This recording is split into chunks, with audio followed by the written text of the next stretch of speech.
What's up? Welcome in. Hoge Jahns minus the Hoge part. What's up, Kevin Fishbain? Filling in for an under the weather Adam Hoge. How are you, my friend?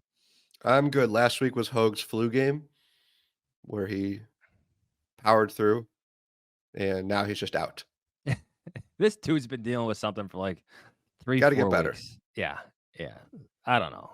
Maybe some antibiotics, some rest. I'm Say, here to step in and I set you talk up for like a some. joke. That's all you got. Okay. Bad setup. Fine. We got a special episode today. Dane Brugler, the man behind the beast, our athletic draft analyst, the draft The guru, beast behind the beast. the beast behind the beast, will be Yep. joining the show shortly. His information is fantastic. If you missed his last mock draft, he had Caleb Williams going first overall, but also some interesting information in there from his sources around the league on Justin Fields. You know the deal, though. Follow Kevin and I, our work on theathletic.com. Adam Hoge can be found on allchgo.com. Watch him on YouTube. See us on YouTube. Hit that like button. Check out our merch on obviousshirts.com. This is Shane Waldron week, Kev. Let's begin there. Your quick thoughts on the Bears bringing in the former offensive coordinator for the Seattle Seahawks. Did you guys talk about this on your emergency pod? I know John Greenberg mentioned it. Where will Shane Waldron park for Bears games? Hopefully not the South lot. Hopefully not the South. I would imagine they get him better than the Waldron lot. Yeah. I think the But if you're coaches get the Shane special spot. Waldron, do you just want out of principle at least one game to park on the Waldron deck? Think so. I think so. All right, this is all you brought me in for, right? Just a Waldron joke. Now we're good. Yeah, we're good. No, give me some insight, will you? All right, here's some insight. You want a fun fact, John C? I got you. The Seattle Seahawks last season were 10th in the league in 12 personnel, second in the league in 13 personnel. This is a team that's going to use a lot of tight ends. So the Bears need more than Cole Kmet. Yep, bring back Mercedes Lewis, invest in a upgrade over Robert Tonyan. All due respect to Robert Tonyan, but I think you might want someone better there. And Cole Kmet's going to be going to catch a lot of passes. Going to be a big part of the offense. Draft Brock Bowers. Ooh, there we number go. 9. Now we're talking. It's the Dane episode. Come on. Yeah, Draft Marvin Harrison Jr., you get him at what, 2, 3, Bowers at 9, and then you trade 2, back into the 3. I have bottom of the 1. What are you saying, first Kevin? round. You trade back, you get a second-round pick. You trade back in the bottom of the first round, you get J.J. McCarthy. So where are you? Well, it sounds like you're in trade back camp now. How do you think? Over. Like, I'm trying not to read too much into what the Shane Waldron hiring means for quarterback future. I think it works for both, right? If you want to draft a quarterback, Waldron could help. That's what they had to do. I don't think like the Shane Waldron hire to me tells you nothing about the Bears' plans. Nothing. And I think they want it that way. Yeah, they want us to do podcasts and write stories and keep guessing and speculating and I don't know if they want that, but well, they don't want to show their cards. Listen, Ryan Poles needs something to listen to as he does his pre-draft scouting trips. I'm sure he's going to listen to Hoge Jahns. No, the idea that hiring Shane Waldron means it's going to be Justin Fields or it's going to be Caleb Williams, I think it's nonsense. I think that like they wanted to go hire somebody who is versatile and flexible enough and a good enough teacher that he's going to be good for whatever decision they make. And they probably want someone who, assuming they haven't made the decision, they want someone who they trust to be part of that decision. Yeah. I know there was such consternation about and look, we've talked about it that the Bears haven't been able to align, GM, head coach, quarterback. Well, when you have a defensive head coach, right? Like if you're going to draft somebody, I think it's okay to feel good about aligning GM, play caller, and quarterback for a couple of years. And if it works out, it works out. But yeah, I think that Waldron worked with Geno Smith. That's going to be the big part of his resume. He also worked with a very young Jared Goff in his starting with Goff's second season in the NFL. So this is somebody that ideally would be, it would be ideal for any kind of quarterback the Bears have. So we had our friend and colleague, Michael Sean Duger, on the episode yesterday, emergency episode. Well, kinda. And Mike threw a lot of cold water on the hiring of Shane Waldron. I understand it. I think we've been very critical of every offensive coordinator, like even Adam Gase, who went on to get a head coaching job, who has come through here, right? It's easy. It's always easy to point fingers at the offensive coordinator. What I'm coming to really like about Shane Waldron's background is, forget like Geno Smith for a second. Like, he was on the ground floor, what Sean McVay had to turn around what he did turn around very quickly in Los Angeles. He started off as a tight ends coach. I know that. But by year 2, he was McVay's passing game coordinator for Jared Goff. Jared Goff had an awful rookie season under Jeff Fisher. Year 2, things changed immediately. Shane Waldron saw that. He saw what worked. He saw what worked year 3. And I know things tailed off between McVay and Goff by the end of it, but Jared Goff, still a darn good quarterback. And I don't think he's having this type of story, this type of career arc, if that doesn't happen in the first few years there in Los Angeles. So, like, I'd like that part of his background, like where you call it program building, right? Forget the schematics. I mean, that was a full culture turnaround that happened right away in Los Angeles. He saw that from the ground floor up. You ready for another Shane Waldron fun fact? Mm-hmm. The last time Shane Waldron coached at Soldier Field, December 9th, 2018, Bears 15, Rams 6. Ooh, that's when Vic Fangio broke Sean McVay's offense and probably started to fracture his relationship with Jared Goff. Spin zone, that Rams team still went to the Super Bowl. Yeah. Correct. And Waldron and that Rams team got very much the better end of things in the next 2 Bears-Rams meetings that were both in LA, 2019 and 2020. One of my favorite parts of the Bears, like, offensive coordinator search, I really like the process. Just a lot of different names, a lot of different not so many different philosophies, but Greg Roman, Cliff Kingsbury, obviously different than the McVay Shanahan tree.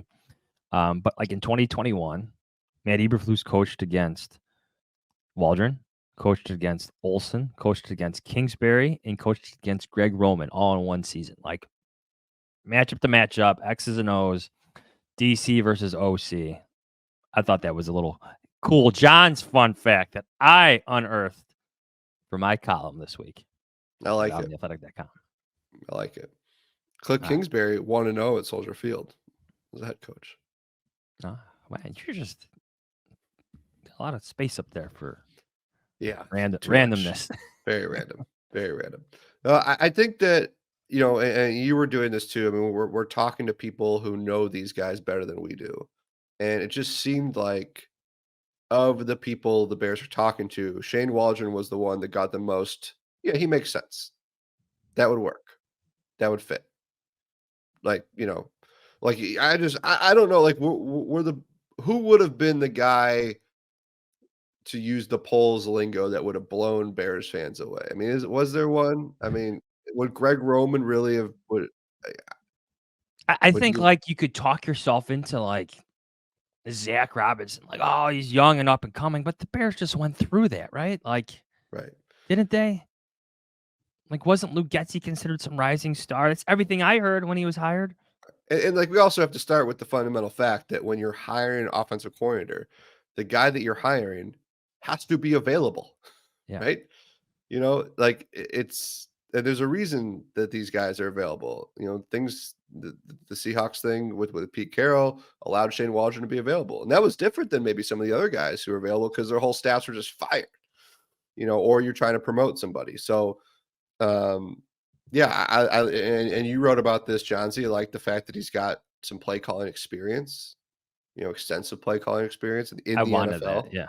Yeah. Yeah. I think the And Bears I wanted that. like when you go back, I'm sure this will come up when we talk to him. Like the guy started his career with Super Bowl teams in New England. Now he was like an intern there, low level guy, but he was seeing it. He was seeing how you build a champion with the Patriots in the early 2000s. He's coached receivers, offensive line, quarter. He's passing game coordinator, right? He was a long snapper in college. So there's just I like that there's some versatility, flexibility. Kind of keep coming back to those words about him. So there's things to like, but like I understand the Seattle point of view, but I just think if you look at the candidates the Bears are talking to, like when you're looking at somebody with experience, and I think that had to be really important. He was right up there. I think it's also important to hold it in the context of it seemed like Seattle was just on the verge of change to begin with. I like that Seattle allowed you have to give Seattle respect for allowing their whole coaching staff to go through interviews because we're not seeing that play out really in Los Angeles. But like if you look back at the past couple years, Geno Smith for all his success and his career revival with Waldron and whatnot. I mean, it just seems to be like a bridge to the next kind of overhaul of their team, right? Pete Carroll, not their coach anymore. Like you're going through kind of a major facelift in a sense, just in terms of really of everything. I mean, Pete Carroll has represented that team for what, a decade now? Yeah. Big changes. And I also think too, last so we're recording this on Tuesday. So Monday night, right? That was when we got the Brian Callahan news for Tennessee. So how many more spots do we still need to fill? Seattle. Look at head coaching vacancies still around the league. There's still a few. And those coaches all need to hire offensive coordinators. Yeah. So, and the Saints are hiring offensive coordinator. They were interested in Shane Waldron. So I think for the Bears to be able to get their guy, get it done, try to put together that staff. You got all this stuff coming up with Senior Bowl, Shrine Game this week. I think the timing worked out well for them too. Before we get to Dane, what do you think if, again, Waldron choosing the Bears over the Saints, who have Derek Carr, albeit statistically at least a better quarterback than Justin Fields, defensive-minded head coach and Dennis Allen, just like Matt Eberflus, a good defense, very good defense down there. Like, what do you think drew Waldron, because we're yet to hear from him yet, what do you think drew Waldron to the Bears over the Saints? Well, if we're going to assume the Saints had an offer, obviously I'm sure the Bears paid a lot more money because that's how the Bears roll. Maybe they do. I'm trying to get people to get out of that mind, to that headspace. They paid Jay Cutler they paid him a lot of money to be a middle of the pack quarterback. Yeah. Yeah. But you don't think it has anything? You don't think it has anything to do with the opportunity of Fields? No, I think 100%. I mean, I think that you have the opportunity to either A, as you said, take somebody as gifted as Justin Fields and see what you can do with him, or B, be part of a staff that molds the number one pick in the draft in what is considered one of the better quarterback drafts we've had in recent memory. I think that is a really exciting opportunity to pair with the defense. You come into a situation with a good offensive line, come into a situation with DJ Moore, a bona fide number one receiver. You've got Cole Kmet. You got an established run game there. I think from an offensive coordinator's viewpoint, there's a lot to like about this opportunity in Chicago. Okay. I agree. And I'll throw in one little other note, Johnsy. Imagine I make this comment about quarterbacks a lot. I'm gonna make it about offensive coordinators. If you're the offensive coordinator of the Chicago Bears when they finally take off, if you're the offensive coordinator that oversees the Bears finally win because of a quarterback, statues of you. If Shane Waldron succeeds here and the Bears go far because of his play calling, could you imagine? Well, He'd be a head coach candidate wherever he wants. He could be here for 2 years and take the Bears to new heights. Again, it's a very low bar here in Chicago. Adam Gase got Jay Cutler to a 92.3 passer rating. They got a head coaching job. Basically Multiple, two. yeah. Two. The Now, I know opportunity here is golden, Shane Waldron, and Yes. he, so that would be my statues. selling point. If I'm Ryan Poles, I would just, bring up Pro Football Reference, circle 92.3 in Jay Cutler's page, and like, hey, Adam Gase became a head coach at 2 different places. They and made would a lot of money. rename the Waldron lot the Shane Waldron lot at Soldier Field. Yes, they will. Yes, or in Arlington Heights. Yeah. The opportunity. It is here. All right, speaking of opportunities, let's bring in Dane Brugler. We always enjoy our conversations with him. You know his work well at theathletic.com. He is our draft guru, Dane Brugler. All right, let's bring in the beast himself. Dane, what's going on? How close are you right now to being finished with that beast that you work on so much? It's a living document. Up until we get to the end, it's just you hit a point where it's like, all right, there's just nothing else we can do. It's ready to go. So until we get to that point, it's hard to say.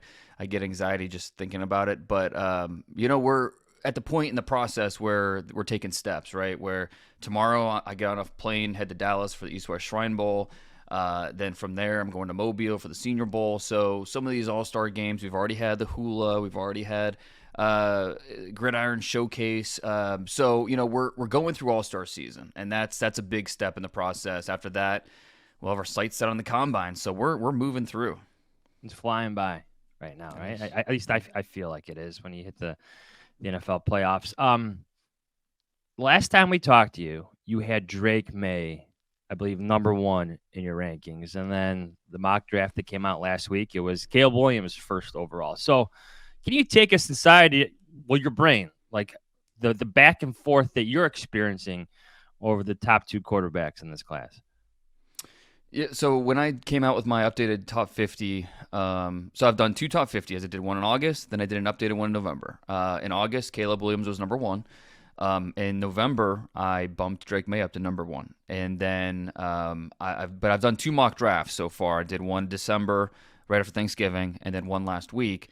Caleb was number 1 to the Bears in both of those mocks. I through the whole process, I think he is clearly the favorite. Now we'll see if that's how it finishes, but I think Caleb Williams is clearly the favorite to be the first quarterback drafted. As for my own personal rankings in my top 50, I'll have an updated top 100 coming out here pretty soon. I do think Caleb Williams will be back at number 1, and part of that is just the way the season finished. I don't think either quarterback finished the way they wanted to, but some of the things on the Clemson tape, on the NC State tape for Drake May were a little bit concerning.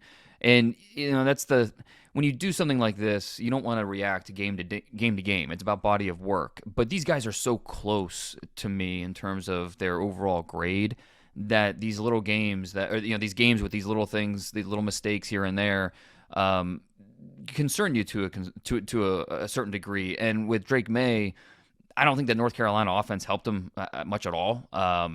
Some of his receivers are quitting on routes. The offensive line can't block anybody. NC State wanted that game more than North Carolina. So, I don't think it's all on him. But there are some parts of his game that just give you a little bit of pause. But he's a young player. He's a redshirt sophomore, still learning, still kind of working through things. I would not hesitate to draft Drake May with a top 3 pick. And because when it comes down to it, when you draft a quarterback early, it's about making a bet. I'm going to make a bet on this quarterback being a top 10 quarterback in the NFL at some point during his rookie contract. The Texans made a bet like that with C.J. Stroud. It's working out okay. Panthers did that with Bryce Young, not so much. So to this point, so with these quarterbacks, I would be fine making that bet on one either, and I'd throw Jane Daniels in there as well. I'd be fine making a bet on one of those 3 quarterbacks with a top 10 pick, with the idea that there is a path to them becoming a top 10 quarterback in the NFL. Now, where the Bears fall in terms of their pecking order of these quarterbacks, I think they're still working through that. A lot of different ways to do that. It's a fact-finding mission. The combine will be a big piece to that, especially now with new OC involved. The coaching staff getting a chance to sit down, talk to these players. So we're still in the midst of the process. The scouts have been on the road, obviously. Ryan Poles has done his work on these guys, but now this is when the coaches really get involved, and that's a big piece of the puzzle. Yeah, Dane, I wanted to ask you about the combine because at least for those top 3 quarterbacks, that's their next big, step in this process because they're not going to be at the Senior Bowl. And is for Ryan Poles talks so much about evaluating the quarterback as evaluating the person. He really emphasized that with us last week, a couple of weeks ago when we talked to him. And I know Caleb Williams, there's been a lot about Caleb Williams' personality, and probably most of what we hear probably isn't true. I think no one really truly knows about him yet. And is the combine for those 3 guys so much going to be about that personality, about these teams getting to know them? Like, are there things physically that you think scouts are going to want to see from them there? Or is there going to be more about those conversations? Yeah, it'll definitely be the interviews, and both from a X's and O's standpoint, and when they put these guys on the board, on the whiteboard, and say, draw me up your best play. 3rd down and 12. What do you want to do? What's your go-to play in this situation? If the defense is showing this look, what's your answer to that? Going through all those different scenarios, that's a big part of this. But then to your point, so is the personal aspect of this. It's the quarterback's an intangible position. It's something that you have to be comfortable with the person, the competitor, the way he carries himself, the way all those things factor in, and that's something that we're not we don't have access to these meetings, so we don't know exactly how they go. Some guys are really good at turning it on in meetings. Some guys maybe don't interview as well. It's an interesting part of this whole process that there's different layers. Different coaches will come away with different opinions on guys from this being in the same meeting. So this is definitely a big piece to the puzzle. Obviously, you want to get the talent right. You want a guy with traits. You want a guy that has put it all on tape. But then, that's just part of it. You have to be comfortable with the person. Is he going to be a guy that could come into a locker room full of 28, 29-year-old veterans and be the guy and not flinch? CJ Stroud was able to do that. But, it takes a certain type of person to be able to do that. And, I think there's nothing about Caleb Williams or Drake May or even Jane Daniels that says they can't do that or give me concern, give me any pause. But especially Caleb and Drake, these guys are both third-year guys. They're still young, still working through things. They battled some adversity this year with how their teams performed. So how are they better for it now as we go into the draft process? So this will be a big part of the combine, no doubt. 2-part question for you, Dane. You had this line in your mock draft about how basically the NFL feels like the Bears are going to trade Justin Fields. Maybe take us through that, at least that thought process out there across the league. And then, how would you characterize the separation from May to Daniels and then to McCarthy?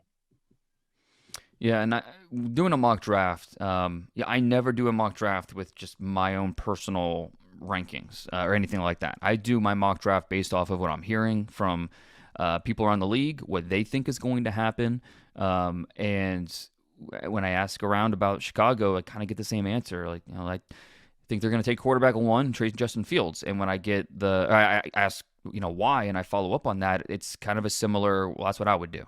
Or, that's the smart move. That's what, if I'm Ryan Poles and I'm in his position where I haven't had a bite at the apple in terms of drafting my own quarterback. I'm trying to build something here, and we've built up this roster to a point where we think we're ready to compete. But the quarterback, this is a chance to reset the quarterback clock. It's a chance to get a more consistent option, maybe not in year 1, but over the life of his rookie contract, over the next 2 to 3 years, we feel like we're upgrading at the position. So that was kind of the response from a lot of people. No one said, excuse me, no one said, Ryan's definitely going to do this. So I think that Brian's going to do, at the end of the day, what he thinks is best for the organization. And I don't think he's arrived at that point yet. We're still early in the process. But just based off of what other teams think he's going to do, that's to draft a quarterback at 1. So it does get really interesting. It's just such an interesting scenario when you talk about the contract, how that's involved, the way that the fan base is rallied around Justin Fields, and that's obviously you don't make a decision based off of that, but it's just another layer to this whole conversation. And so it really is a fascinating spot to be in, but it's a spot of power. And so I think a lot of teams would be envious to be in that same spot. It's not the worst situation to be in. I'm sorry, what was the second part? And then, I was curious, like let's say the Bears wait and maybe they want Marvin Harrison Jr. at 1, and then you have that 9th pick, which is also again top 10. You're in the range for maybe Jaden Daniels, JJ McCarthy. I'm just curious, like how much have they improved their standing, especially McCarthy with the national championship and whatnot. Well, we just got done talking about the intangibles and how important that is. That's what's going to sell a lot of teams on JJ McCarthy. I can, just feel the listeners rolling their eyes right now. Quarterback win-loss record, it's a thing for teams, and if you're a proven winner, that's something coaches especially will gravitate towards. And JJ McCarthy, 36-2 as a starter in high school, won a state championship. 27-1 at Michigan, won a national championship. The success he had against Ohio State, the success he had winning Big Ten championship games. This is a guy that has done it. And no, it's not all been on him in terms of pushing the ball downfield and the offense really relying on him to be the savior. That's not how Michigan operates. But third down, fourth down, late game situations, he consistently shows up. And he just turned 21 a couple days ago. This is a young player who has a lot of tools to work with. Needs to get a little bit bigger. Scouts say he was probably around 200 pounds this year. The arm is good. I mean, not elite, but it's good enough. Certainly good enough for the NFL. Now it's just a question of, the intangible factor. How much does that play into this? Because this is a guy that grew up playing hockey most of his life. That's where the toughness comes from. You go back to high school. One of the big recruiting stories for him coming out was how it was like the week before his junior year, week before national or the state championship game, he breaks his thumb in his throwing hand. And they told him, we need surgery, we'll shut it down, all this, that. He's like, no, I'm playing. Goes out, has a productive game. They win the state championship. He has surgery the next day. So, and that was something that sold a lot of college programs on McCarthy as a recruit. And that's the type of story that's catnip for NFL coaches and things that, they'll really gravitate towards. So I think at the end of the day, JJ will have mostly second-round grades, but in the NFL draft, second-round grades at quarterback usually means you're going in the first. Yeah. Teams trading up or whatnot. So that'll be interesting. And then, with Jane Daniels, nobody helped himself more than Jane Daniels this year with what he did. And I think you're encouraged by the last 2 years at LSU. It's the first time he's had the same coordinator and offensive ecosystem back-to-back years. And I think, what we saw was a product of that. I'm big on explosive plays at quarterback. I think those translate. Jane Daniels accounted for 90 plays of 20-plus yards just this year. By far the most in the FBS. And to put that into context, Joe Burrow in his Heisman-winning, national championship-winning season a couple years ago at LSU, he was like at 87 plays of 20-plus yards. So Jane Daniels had 3 more, plus Burrow did it in 15 games. Jane Daniels did that in 12 games. So what he offers with his legs and then with his arm, that's big for his evaluation. Because whenever I talk to scouts about Daniels, a lot of them bring up Lamar Jackson. It's not an apples-to-apples comparison, but just the way defenses have to prepare for you and defend you because you are a legitimate threat with your legs. Jane Daniels had over 1,000 yards rushing this year.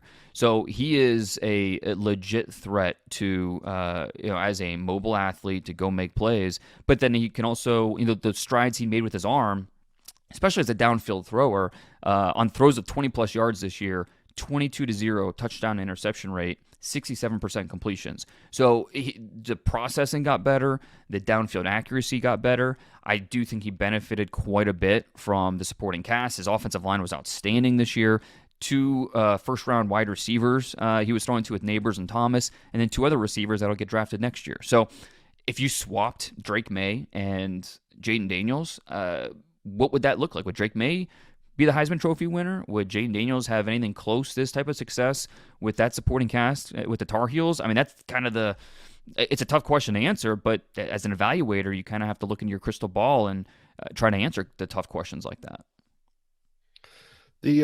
I think the best thing to do now, Dane, is transition from the most important position in the field, quarterback, to the guy snapping him the football, because it's Senior Bowl time. Mhm. I'm going to be down there with you in Mobile next week. Bears fans are obsessed with the center position. It's an important position in Chicago. It's one of their draft needs.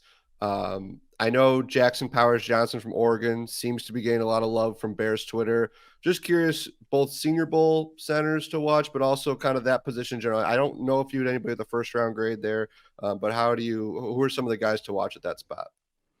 Yeah, this is a big opportunity for Jackson Powers Johnson at the Senior Bowl because, well, first of all, first year we're seeing juniors, true juniors at the Senior Bowl, and Jackson Powers Johnson's one of those guys. Today's his 21st birthday, so young player. Had an outstanding season this past year as the starting center for Oregon. First year starter. It was kind of a backup guard last year. But good luck finding bad tape on this guy from this year. I mean, I don't think he was truly challenged by the defensive tackle play in the Pac-12. But, you don't take away from the fact that his tape was outstanding. But going down to Mobile now, my top three centers are Jackson Powers Johnson, Graham Barton from Duke, college left tackle who's going to move inside, and then Zach Frazier, West Virginia center. Both Barton and Frazier are hurt. They will not be playing at the Senior Bowl. So this is a big opportunity for Powers Johnson to kind of, he's already up there in terms of the rankings with scouts and teams, but this is a chance to really plant the flag as, hey, I'm the top center this year. This is why I belong somewhere in the top 25, 30 picks. But it's something that I'm excited to see him down there for. And then with Barton and Frazier, not being able to participate, will that hurt them at all in terms of going in the first round? So the Bears, obviously, they pick first, ninth, and then what's their next pick? 60 third something. Round. Yeah, late 60s. So, it's how do you maneuver to get that center? Because I don't think any of those three guys, I'd be shocked if any of those three guys fell to the early third round. So do you trade back with that ninth pick? Do you, try to trade up from the third round? So the next best center after that's probably Cedric Van Pran from Georgia, who I think gets a little bit more love than is warranted. He's a good player. I think can compete for starting reps, but he's more of a third, fourth round guy as opposed to a second, third round guy. So those top three centers, they're kind of not having that second round pick. Kind of that shows up big if they really want to come away from this draft with a center. With all the tape in at this point, who's your favorite pass rusher? I think in terms of upside freakiness at the position, I think you have to go Dallas Turner. He moves like a linebacker, but the burst off the edge, the way he plays the run, he plays like a defensive end. And I really like that fit in Chicago with him opposite Montez Sweat. I think it works really well. But he's also not a finished product. I think he still has a ways to go. If you're looking for a guy that is closer to being more polished, then Liatu Latu from UCLA is definitely the guy. His comparison is John Wick, because he's not physically imposing. He's not a guy that you look at him and say, oh, this is a dude, just by the way he looks on the sideline. But then the instincts that he plays with, the handwork, the way his understanding of move-to-move transitions and counters, it's really advanced. And so the medicals will be big with him, but as long as the medicals are clean, he's a guy that should be in that conversation as well. Go ahead, Kev. Yeah, one more quick one, Dane, about the draft prospects. Wide receiver spot, I feel like a perfect compliment to DJ Moore would be one of those big body guys. I'm watching Mike Evans over the weekend. I know you're not going to get Mike Evans, but just having that guy opposite DJ Moore would make a lot of sense for the Bears. Who are maybe some wide receivers in those first three rounds that might fit that mold? Yeah, and I mean, I think obviously, if you can come away with one of those top 3 guys at pick number 9, I mean, I think you do that all day because these guys are different. Marvin Harrison Jr. obviously is not going to fall that far, and I don't think Malik Neighbors to me is a top 5 pick in this draft. He is. What are the limitations? I mean, someone's gonna have to explain those to me because I don't see them. He's 20 years old, and the production he put up this year, the most explosive player in college football this year, he was outstanding, and he's gonna get better and better. And you see he's a product of 7-on-7, and you see it with the way he plays. He'll go up and win at the catch point, gets open, can create after the catch. Malik Neighbors is a dude, and then Rome Odunze with his ability to play through contact and his route athleticism, just very, very quarterback friendly, and what that could mean for a rookie quarterback. So if you have a chance to come away with one of those 3 guys, I think you have to be all over it. And even Brian Thomas from LSU, I think the other LSU receiver, he's close to being in that top tier as well. If he ends up being a top 15 pick when it's all said and done, that wouldn't be surprising at all. He's 6'4", close to 210 pounds. Big time speed, big time basketball athlete in high school, and you see that with the way he plays. I'm very bullish on his future. But this is every year we talk about the receiver position being deep. This year's not any different. In my 2-round mock, I had 11 guys going in the first 2 rounds, and there were some guys I hated leaving off that if they're still available in the 3rd round, you're feeling pretty good about that. So and if the Bears end up going quarterbacks and say pass rusher with their first, there are 2 picks in the top 10. Say they wait on wide receiver. If we're looking at early 3rd round, I think Devontae Walker from North Carolina would be a possibility. Xavier Leggett maybe from South Carolina. Leggett is kind of in that DK Metcalf type of receiver where he's just big and imposing, but he's got straight line speed to burn. Might run in the 4.3s for a guy that's 6'1", 220 pounds. Not quite the size of DK Metcalf, but that type of player. So he could be available there in the 3rd round.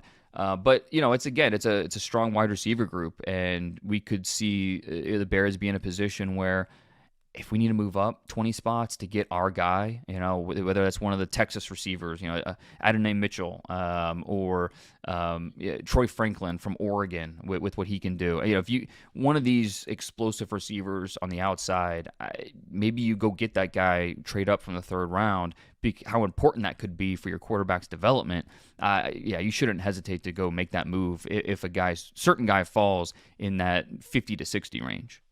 Dane, thank you so much. Thanks as always for making so much time, for us. And we know you're busy as hell right now. So safe travels. Hopefully it's not icy and cold. But you're going south, so you should be all right. It's not as bad as what we're dealing with. Yeah, might be a little chilly, but it beats the ice and the single-digit temps that we've been having up here in the north. So I appreciate escaping it this week. Yeah, well, hey, before we know it, we'll be in Indy with some frigid temperatures, talking about a lot of the same stuff. So I'm looking forward to it. Yeah, sounds good, Dane. Thanks as always, man. All right, thanks guys. Dane Brugler, everyone. Gav, he's just a beast with the info himself. I know he's working on his yearly project, and there's a lot of information that goes into it. But I just love name after name after name. Like, I go back and listen to this podcast and just take notes on what he's saying. Even before the beast comes out, just an encyclopedia of draft info at this time. What's great about Dane is you trust his eyes in terms of the way he watches tape, but you also know he's talking to scouts. He's talking to personnel evaluators. He's talking to college coaches. He's talking to college strength coaches. He's doing all the research that teams are doing so that when the beast comes out, we've got the best information possible. So he's a wealth of information all the time. And it's going to be three more months of Dane all the time. Yeah, he's mastered the T's, right? He's got top 50s. He's had a couple of those come out. He's got a top 100 coming out this week. Maybe I could be wrong, but we're into the bowl game season. It's draft season, baby. Yeah, man. It's the best time of year if you're a Bears fan. Yeah. Well, listen, if you're a Bears fan, January is about the draft, not the playoffs. At least the past, in the post-Lovey era. Past forever. Yeah. as far as So, I know. and I selfishly was, I'm going to be down at the Senior Bowl, so I want to do a little homework on who I should kind of keep an eye on down there. So he helped me So when, out with so that. when he's taking you through the centers, like how much do you think that Ryan Poles thinks that he needs a second round pick? So it's funny, Johnsy, when they traded for Sweat, I remember, I was texting a bunch of people in the league, what they thought about the pick. One person said to me, they go, I wonder, and everything can change even on draft day.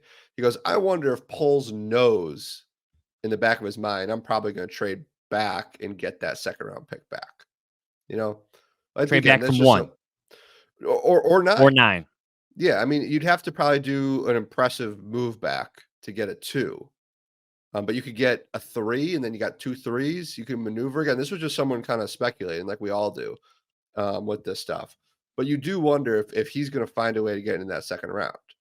And yeah, you hear Dane talk about the centers. If that's where Ryan Poles wants a center, that hearing Dane talk about the kid from Oregon, 21 years old, and that's the type of player who needs the Senior Bowl, right? Dane talked about the Pac-12, not the best interior defensive line competition comes to Mobile. But shoot, he can find himself at the back of the first round if he plays well too. So yeah, I'm like that. That's a position that kind of fascinates me a little bit to see what direction the Bears go, because you can make the argument if you feel good about Braxton Jones and Nate Davis, you can argue they're a center away from being a really good offensive line. I would like that to be a rookie too. Like I don't know if it's just Wouldn't that the be? Yeah. I whole mean, think Cody about that. Whitehair experience or You'd have 4 Lucas guys on Patrick. rookie deals. Yeah. Now, Tevin Jenkins will be the final year of his, but still, you'd have 4 guys under 25 up there. Yeah. And I've long thought that Tevin Jenkins, I think he's a second contract candidate if he could just stay healthy. Maybe that helps the Bears, at least for maybe another shorter term deal. But I think even Ryan Poles is. I know it. He's been extremely impressed by what Tevin Jenkins has become at guard, and you know it, and I know it. That offensive line is better with him. I just think like enough of experimenting with guards, or I don't know who you can sign. I haven't compared or contrasted the free agency class with the draft class yet, but that's way down the road. Maybe something for you. It's Senior Bowl week, but I like the idea of drafting a center. Like just draft a sure center, not someone you can move to center, but someone with center experience already who really personifies and embraces that position. Like I think it's well past time. You look at Kansas City; they went out they drafted Creed Humphrey, and you look at what he's done with that group. I mean, even the Eagles, when they had Kelsey, drafted a center. Right? And you look at the way they've built up their offensive line and what the Eagles have been able to do over the past few years. So yeah, I mean, you go through it, you see how teams like that was a complaint of frustration with the previous regime is they did not, Cody Whitehair was the big one, but there wasn't a ton. James Daniels. Trying to think of who else I just don't think centers, like the good ones, don't change teams a lot. Do right. they? No, Am I I mean, wrong in look at thinking that? yeah. I mean, you can look at Jason Kelsey right now. There was Yeah. no way Philadelphia was letting him go. No. No way. Just in terms of, especially the inside out philosophy, if you have that, I don't think they switch teams a lot. Maybe you get them in their 30s after like second contracts, but maybe we have to do a little research. But I don't think they switch teams a lot. Back to our conversation at the top, the other thing I asked Dane about was that X receiver, because I've seen people who are, I don't know if they're actual Shane Waldron experts or becoming Shane Waldron experts in the last 24 hours. They've talked about that big bodied receiver for that scheme, for that offense. And a couple of the guys that Dane mentioned are going to be down at the Senior Bowl. Leggett from South Carolina, he mentioned, Tez Walker, North Carolina. So be curious to kind of watch those guys. And because, I mean, just like, don't you think that if Chase Claypool was Chase Claypool, what a great pairing that would be with DJ Moore? And I don't know. I know what you're saying, but at this point, Chase Claypool is right. But like that, but somebody Chase Claypool. Yeah, somebody built like Chase Claypool who can do the things Claypool's physically capable of doing. Imagine that. I mean, you were watching Tampa Bay. You're watching Mike Evans. I know it's hard. I'm talking about a Hall of Famer when I'm talking about Mike Evans, but shoot, think about somebody who can do some of that stuff opposite DJ Moore, what that can mean for the offense. And you can find a spot still for Tyler Scott. Yeah. Are you telling me you're in the let's get some help for Justin Fields camp right now? I'm just trying to get wide receivers. Could be for Yeah. Justin Fields, could be for Caleb. Hey, what's a great thing to get your rookie quarterback? A big body wide receiver who catches everything. What about the philosophy that you could get you can find good ones at various points in the draft? I don't think Ryan Poles has proven that, but Yeah, maybe that's fine. maybe the Rams have. With Yeah, Cooper go get Kupp them in the third or fourth and round. Nakua. Yeah. Yeah. No, you can find great. I mean, you could find great wide receivers. There was that run of day 2 guys: DK Metcalf, Devontae Adams, Terry McLaurin, AJ Brown. Weren't all those guys second round guys? Yeah. Yeah. There's been a lot of good second round receivers. Got to But get that again, second round pick. they Gotta need get that that second second round round pick. And I think the Bears want one. Right? Why wouldn't you? But how are you going to get it? They don't grow on trees. No. You have to they go. don't. Gotta go find it. What are your plans for the Senior Bowl, my friend? I'm gonna go to Mobile. I'm gonna watch ball. I'm gonna talk ball. I'm gonna listen The ball. to ball. No, the Senior Bowl. Johnsy, this is. I don't know if this is exciting, cool, aging me, or sad. It's been my 9th career Senior Bowl. I haven't been back in a bit. I think next year I have to get back. It's just it's good to watch. It's good to watch the practices. So I'll be, I'm going to try to head into the week with, 15, 20 players kind of circled, but then also obviously keep my eyes open if the guy flashes. Last year, Tank Dell was the guy who was phenomenal during Senior Bowl week. Went on to the Houston Texans. Turned out to be a pretty darn good receiver.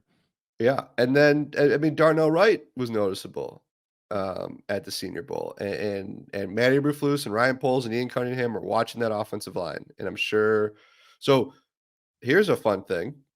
Bears tight ends coach Jim Dray is going to be coaching the offensive line for, let's see what team he's got. You said the offensive line? The offensive line. Yes. Jim Dray will be coaching the American team offensive line. He will be coaching Jackson Powers Johnson, the Oregon center. I love it. So and isn't their assistant defensive line coach? Yes, Coaching as Justin well? Hines. Justin Hines will be down there. He'll be coaching the defensive line. That just got announced this morning. And Dave by the way, Borgonzi is the defensive coordinator this week. at the Shrine game. Yeah. Yeah. So the Bears are going to have eyes everywhere. I wonder how that works. We need more information on that. Like, is What's there like new? a I mean, this is is there like only a a couple- volunteer list? I imagine all teams want. Yeah, I mean, it the coach enhances has to draft want to do it. evaluations. Yeah. Well, also, if you're Justin Hines, you're an assistant defensive line coach. This allows you a chance to, run a D line. If you're Dave Morganzi, you're a linebackers coach. You get to be a DC for the week. Luke Getsy was the head coach last year. So yeah, it's a good experience for them. So I'll be watching all those players, and then as some of the most worthwhile parts of these trips is talking to league sources late at night on the streets of downtown Mobile and see what everyone's hearing and what they're all thinking about the Bears. It's the start of the rumor mill. It's the Isn't it? most wonderful time. It's speculation season, baby. We got 3 months of mock drafts to do who the Bears are going to sign in free agency. They got to trade the number 1 pick. It's Are awesome. you disappointed Jaden Daniels won't be there? Yeah, well, it's Jaden January for me. He's my guy for January. So I'm a little disappointed. So I might switch January to maybe it'll be a little Bo Nix. Maybe he'll be my guy for next week. Or Penix, whoever plays better. Did you like how Penix and Nix are teammates? Yeah. Interesting. Be fun. I got to find a month for JJ McCarthy, though. I got to find a JJ month. Okay, what did you think McCarthy of what Dane March. said? What did you think of what Dane said? Boy, first of all, he nailed it. Bears fans are probably going to roll their eyes at it, but there's Is something that like an anti-Michigan sentiment more than anything? I mean, maybe the thing with JJ McCarthy is like the guy just he didn't necessarily put up great stats, except for the wins. But that doesn't mean he's not capable of it, right? Well, So his numbers I on mean, third down are absolutely ridiculous. oh, he was so good on third down. I think that like these teams, when hearing Ryan Poles really emphasize the person, like these teams are going to fall in love with JJ McCarthy. His intangibles, he's a winner, won the state title, goes out and wins a national championship. Like there is something to be said about bringing a guy like that in your locker room and feeling good about it. And we've had so many Bears fans this season point to the 49ers, right? Where they don't have the most athletically gifted thrower in football. And look at them. They've pointed to the Eagles getting Jalen Hurts in the second round. Well, if you're in that realm, and those people are doing that of the perspective that keep Justin Fields, you don't need to have a top 5 quarterback. You can still win. But you can also make that same argument with someone like JJ McCarthy. Now, I have no idea if where he's going to go, how it's all going to work out. But I'm just saying I can understand why teams are going to get really excited after talking to him. You're saying that he could end up in an extremely beneficial situation. Oh my gosh, yeah. Steelers. I mean, look, you put a guy like JJ McCarthy behind a better Bears offensive line with a guy like TJ Moore and a good defense. Like, you're asking him just don't turn the ball over, make good plays on third down. We'll do the rest. Not to mention, again, we haven't seen his potential. So he I'm did talking that throughout myself into it, Michigan. yeah. Yeah. I think what's always struck me about JJ McCarthy is just his age relative to the rest of his draft class. He is years younger than guys he's being compared to, right, at his position. Years younger. Like Jaden Daniels is what, 24? Will be 24? Years younger. You're like different experiences. Jaden Daniels obviously didn't start his career at LSU. JJ McCarthy stuck with Michigan. And I don't know, maybe it's just that Jim Harbaugh is such a hot topic. Like it's just been Jim Harbaugh's year, right? He's just been everywhere. And when I go down to the Big Ten championship and he talks the way he talks about JJ McCarthy, but then you look up, he's been continuously like this. And I know he talks up his guys, but like this is different. Like if you believe in Jim Harbaugh as a coach, then you're buying what he's selling on JJ McCarthy, at least in some capacity for your draft evaluations. Like that's part of your notes, right? Being able to deal with Jim Harbaugh and all that he brings, good and bad. Like that's a positive for me in the JJ McCarthy draft evaluation. You want to we'll do a little news here while sticking with the Senior Bowl conversation. Okay. Reports are out that Shane Waldron is starting to at least have interviews for his staff. One of the people he is reportedly interviewing, I want to make sure I credit Jonathan Jones, CBS, Kerry Joseph, who is going to be in Mobile as the quarterback's coach. Ooh. He was the Seahawks assistant quarterback's coach last season. Reportedly, one of the guys Shane Waldron's interviewing as he builds his staff. Kerry Joseph will be. He does not have the Penix Knicks team. He's got Michael Pratt, Joe Milton, Carter Bradley, and Spencer Rattler. Oh, that's just the name power. It just feels different right off the bat. A little bit, right? yeah, Doesn't it? Yeah, those are day 3 guys probably. Yeah. But hey, who knows? Well, have fun in Mobile, man. Thanks for hopping on for a sick Adam Hoge. It's been fun. Get better, Hoge. Do you think he's he's sick probably because he does 27 podcasts a week and has to spend so much time with Mark Carman? Oh, I was gonna say Greg Braggs. We're kidding. We love you guys. Yeah, Adam needs to shut up for a little bit. Not this Adam, the other Adam. Just rest that voice. Yeah. I'm screaming too much. But thanks, man. Thanks for tuning in, everybody. Thank you to Dane Brugler again Follow him on X. You already are. He's got tons of followers. His top 100 will be out soon. The Beast will be out soon. Kevin will have coverage for The Athletic on theathletic.com next week. From Mobile, Alabama. Veets. What's the other one? Battle House. And why am I blank? Winsel's Oyster House. Yeah. Yep. Nice fried food coming up for your diet. Yes. Dreamland. What's Ken talking? What's Dreamland? It's another spot down there. Barbecue. Oh yeah. Forgot about that. Hey, I like actually, saucy. I like Saucy Q BBQ down there. Saucy Q. Saucy Q is all about timing, though. Is that Yes. still the case? You I gotta believe so. time it right, or the entire NFL world will be in there during the lunch hour Yeah. between I practice. found a new place, a biscuits place last year that was really good. They practice on the other side of town than from when you went there. So Saucy Q BBQ used to be on the way to practice. Yeah. Now it's a different side of town, so it's I gotta learn the new restaurants, but I'll be sure to fill you guys in. This is what What's the listeners want. Chicken tender place? Fusackley's? Fusackley's, yes. Salad spot. Very Really, good. really solid. Very good. Yep. Yeah. Okay. All right, man. Have fun in Mobile. Thank you, everybody, for listening. We'll be back next week. Cav, this is where you say see ya. See ya. See ya.